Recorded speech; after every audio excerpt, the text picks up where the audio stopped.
Olá amigos, olá irmãos, mais uma vez aqui com vocês, evangelista José Luiz. Hoje nós vamos tratar com a ajuda de Deus desta foto.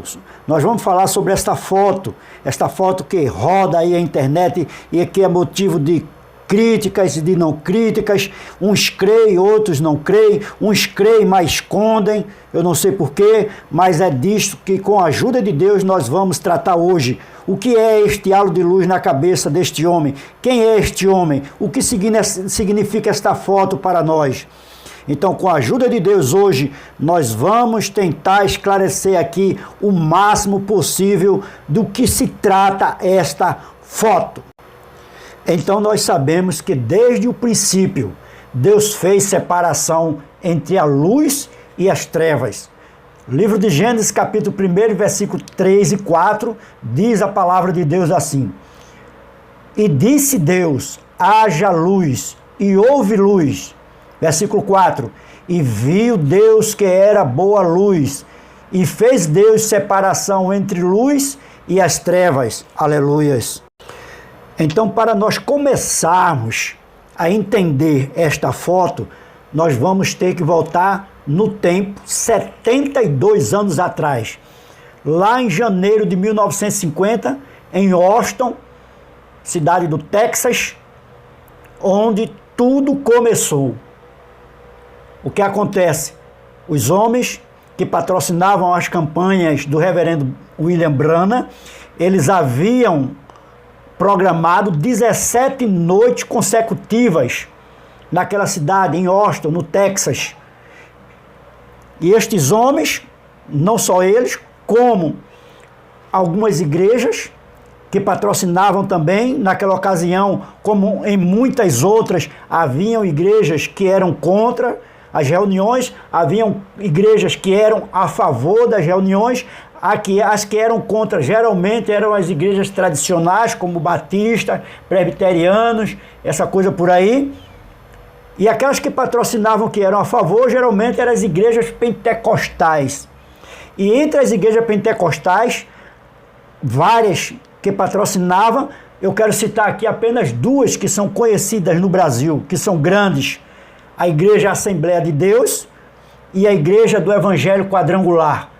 Talvez 99,9% dos crentes desta igreja, destas duas igrejas no Brasil, não saibam que elas patrocinaram muitas das campanhas do reverendo Branham, não só nos Estados Unidos, como através do mundo, porque ele viajou através do mundo 7 vezes. E eu quero dizer aqui, quero fazer um parêntese e dizer aqui para vocês o seguinte: os homens do Evangelho completo que financiavam as campanhas Branham, junto com estas igrejas, que eram várias igrejas, eu falei sobretudo destas duas, que são conhecidas no Brasil, o Evangelho Quadrangular e a Assembleia de Deus. O que é que acontecia? Eles patrocinavam as campanhas, mas o que é que acontecia? Vejam onde está a coisa. O reverendo Branham chegava em uma cidade, e como Deus operava através dele no dom de cura divina, discernimento de coração, revelação, então suas campanhas foram as primeiras que começaram com grande número de pessoas, inclusive até campanhas de tenda. Então o que acontecia? Eles programavam, o reverendo Branham ia para suas campanhas, não é? Eles financiavam, pagavam o auditório, pagavam as passagens, o que fosse, hotel e tudo mais, para o reverendo Branham. Mas o que é que acontecia em troca? Vamos dizer assim, usar essa linguagem bem clara. O reverendo Branham chegava ali e nessas reuniões que iam muitas pessoas entregavam suas vidas para Cristo. Então eram coisas astronômicas.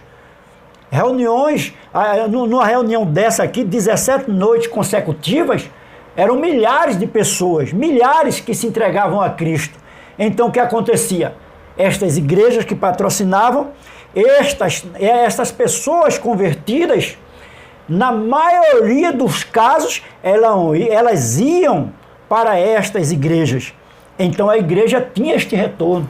E há relatos de que Ao redor do mundo, milhões de pessoas foram ganhas para estas igrejas através das campanhas Brana.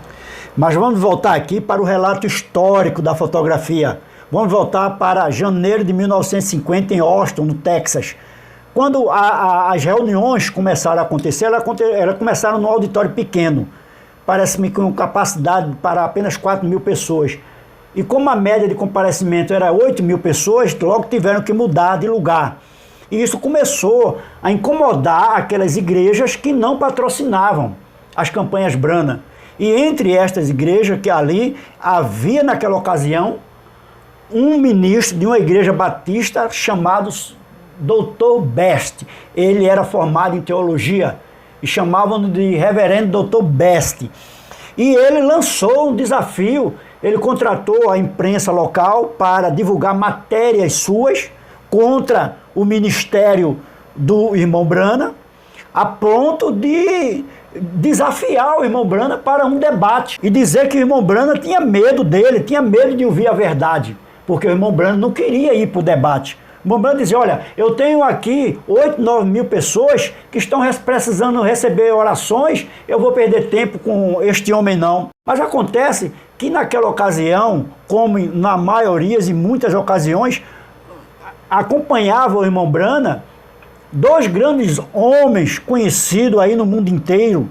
Tá, esses homens já foram embora, mas está na história, é só você buscar na internet que você vai encontrar.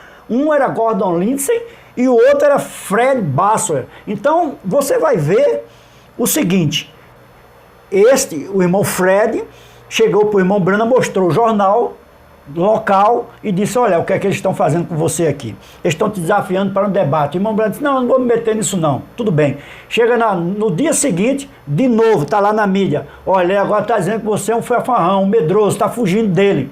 Ele disse, tá bom, deixa ele dizer o que ele quiser, deixa ele achar o que ele quiser, eu não vou. Mas só que o reverendo Fred Basler chega para o irmão Brana, então deixa eu ir, já que você não quer ir, deixa eu ir, eu vou no seu lugar. Eu sei como botei esse cidadão no cantinho dele, bem direitinho lá, quietinho. Porque os batistas naquela ocasião lá, aquele grupo, eles não criam em cura divina, como tem grupo hoje que até hoje não crê em cura divina. Vocês sabem disso. Mas o que é que acontece?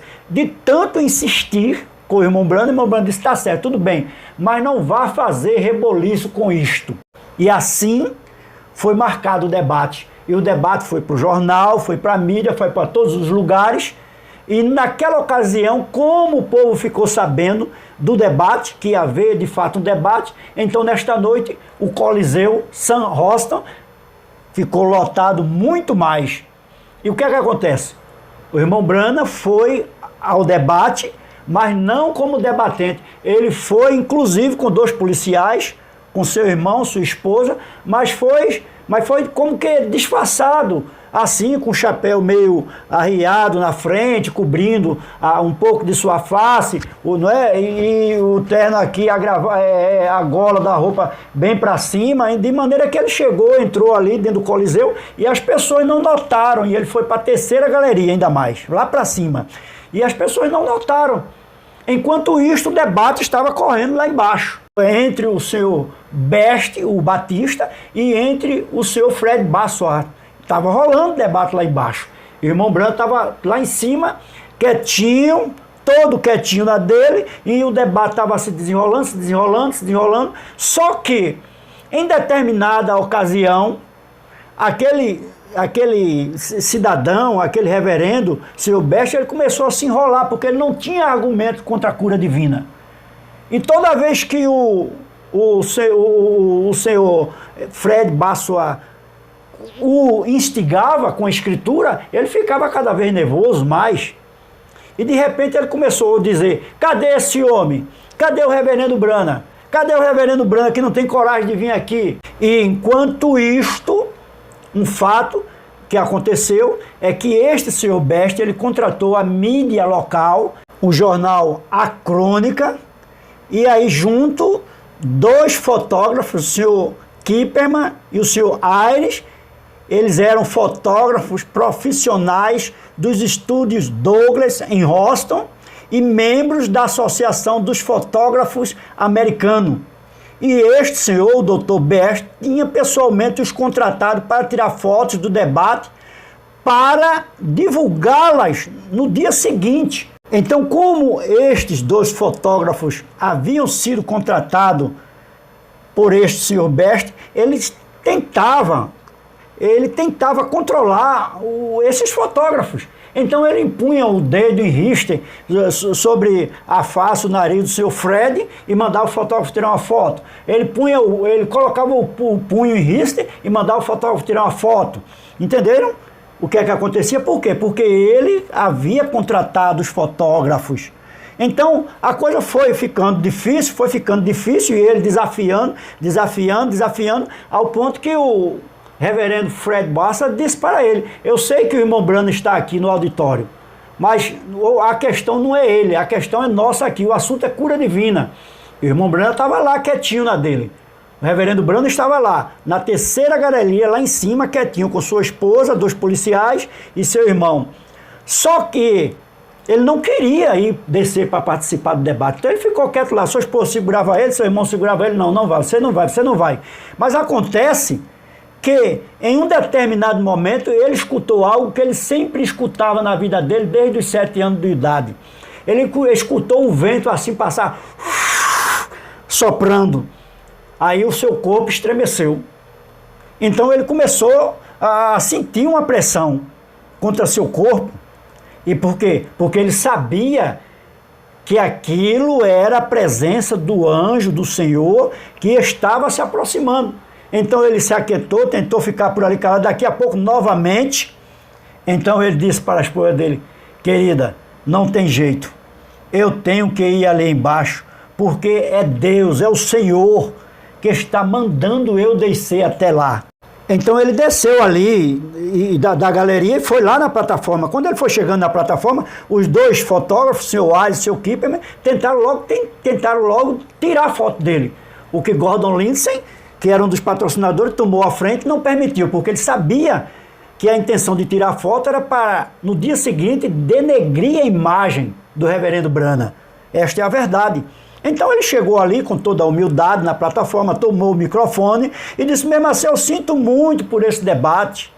Não levem o senhor Best a mal, ao doutor Best a mal. Ele tem o direito de defender suas ideias, de não crer na cura divina, como eu também tenho o direito de crer nas minhas, de crer na cura divina e dizer que um anjo me comissionou para isto. E eu quero dizer que eu não sou um curador divino. Eu nunca clamei ser um curador divino. Jesus Cristo é o único curador divino. Se andam dizendo por aí que eu digo que sou curador divino, estão mentindo. Não é verdade. O curador é Cristo. Mas o que acontece?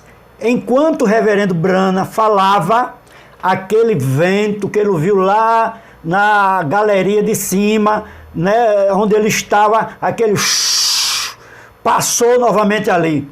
Então, olhando ele lá para cima, ele viu aquela luz sobrenatural pairando exatamente na terceira galeria, seção 30. Exatamente o lugar onde ele há pouco estava sentado. Então o silêncio caiu por todo o edifício. As pessoas começaram a perceber que algo incomum estava acontecendo. A unção estava ali. Então algumas pessoas pensaram que eles tinham ouvido um som diferente, algo peculiar. Outros viram uma luz aspiral como uma galáxia em miniatura, girando, descendo galeria abaixo. Isto aconteceu tão rápido que mais tarde as pessoas desejaram até saber se seus olhos haviam os enganado. Então aquela luz que desceu, ela foi até o palco e pairou simplesmente sobre a cabeça do reverendo William Branham. Então, neste precioso momento singular, o senhor Ayres, um dos fotógrafos contratados pelo senhor Best, pulou adiante rápido e tirou uma foto com sua câmera. E o brilho do flash momentaneamente cegou a audiência. Quando seus olhos foram reajustados, a luz misteriosa já havia ido embora. Então, os 2 fotógrafos, o senhor Ayres, que por sinal era um católico, e o senhor Kipperman, que também, por sinal, eram judeus, foram embora naquela noite mesmo, porque eles ficaram impressionados com a luz. Então, naquela noite mesmo, eles foram tratar de revelar aqueles filmes, de ver do que se tratava aquilo lá. Então, já no seu estúdio de revelação, eu sei o que é isso, que eu tenho um cunhado que ele fotografava naquelas fotos antigas, vocês sabem, né? Tiravam as fotos, entrava no laboratório, ele fazia preto e branco. Então ele ia lá e revelava, e aquilo era uma sala escura, a sala tinha que ser muito escura. Então eles foram lá para o seu laboratório revelar as fotos, porque eles haviam prometido que entregariam as fotos ao seu best, mostrariam ainda logo a tempo para serem publicadas no jornal A Crônica. Então, o que é que acontece? O senhor Kipperman, que era um judeu, estava cansado e disse ao senhor Aires: olha, eu vou me descansar, eu vou dar uma subidinha aqui, vou dormir um pouco, vou descansar meu corpo e você cuida disso aí. Então ele disse: tá bom, eu vou cuidar aqui, eu vou cuidar da revelação para nós cumprirmos o que nós prometemos ao senhor Best. Então o senhor Aires entrou lá no seu quarto escuro, fechou a porta. Então ele começou o processo de revelar aqueles filmes. E ele revelou os filmes, depois acendeu a luz e foi conferir. Você sabe como é que confere, né? Você bota assim numa lâmpada o filme e vai vendo o negativo lá. Você vai vendo. Então, quando ele começou a fazer esse processo, ele pegou o primeiro filme, olhou, nada de foto. Pegou o segundo filme, olhou, nada de foto. Pegou o terceiro filme, olhou, nada de foto. Pegou o quarto filme, olhou e também nada de foto. Então ele começou a ficar estranho. Opa, tem alguma coisa errada aqui. Eu sempre uso essa câmera desse modelo, com esse filme Kodak, e agora cadê as fotos? Aí ele vai olhar o quinto filme, o negativo, nada de foto. Vai olhar o sexto, nada de foto. Mas quando ele foi olhar o sétimo, ele tomou um susto tão grande que quase ele tem um ataque de coração. E gritando e tremendo, com dificuldade, ele chegou ao corredor gritando pelo seu parceiro, o outro fotógrafo que havia ido descansar, o seu Kipperman, que veio correndo: o que é isso, o que está acontecendo? Ele disse: olhe para isto. Ele apontou o dedo para o negativo do sétimo filme e disse: todas as outras fotos falharam, não tem nada, numa linguagem popular, queimaram, sumiu. Apenas esta do reverendo Brana foi revelada. Aqueles homens tremeram na base, porque eles nunca tinham visto algo daquela natureza. Então, naquela mesma noite, estes fotógrafos correram e foram para Washington, D.C., para registrar aquela foto sobrenatural. Esta foto que você vê aí, que é motivo de tanta discórdia e incredulidade, um ser sobrenatural, uma manifestação divina, Deus se revelando na luz. Este ser sobrenatural, ele já havia sido visto em várias ocasiões, mas as pessoas sempre estavam com o pé atrás, nunca acreditavam. Mas desta vez, o senhor Gordon Lindsay, que estava ali naquela ocasião, se prontificou a fazer tudo diferente e provar que aquilo realmente era verdade. Ele pediu autorização aos estúdios Douglas, ao estúdio Douglas, melhor dizendo, de onde pertenciam o fotógrafo Aires e Kipperman. Ele pediu a permissão do estúdio para levar o negativo desta foto para ser examinado pelo senhor George Lacey. E o senhor George Lacey era um investigador particular, preste atenção, um investigador particular, que muitas vezes prestava serviço ao FBI, era contratado pelo FBI para examinar documentos duvidosos. Ele não era funcionário do FBI. Então o senhor George Lacey pegou o negativo e por 2 dias o examinou. Ele examinou o próprio negativo, ele examinou a câmera fotográfica para saber se tinha algum defeito, podia ter entrado alguma luz no filme. Achando pouco, ele chegou a ir até mesmo ao Coliseu, Austin, no Texas, para saber se algum refletor ali poderia ter provocado aquela luz. Então, depois de tanto examinar, o Sr. George Lacey convocou a imprensa para uma coletiva. E além de repórteres do próprio Crônicas lá de Austin, que havia sido contratado pelo Sr. Best, compareceram ali também escritores de revistas de jornais famosos, como revista Look, Collier's e Time. Vocês entendem? Tudo isto ali para ver o veredito daquele investigador. E aquele homem perguntou: quem é o reverendo William Branham? E o reverendo simplesmente disse: sou eu, senhor. Então o senhor Lacey, o investigador, disse: reverendo Branham, você deixará este mundo como qualquer outro mortal, mas enquanto houver uma nação cristã, sua foto permanecerá.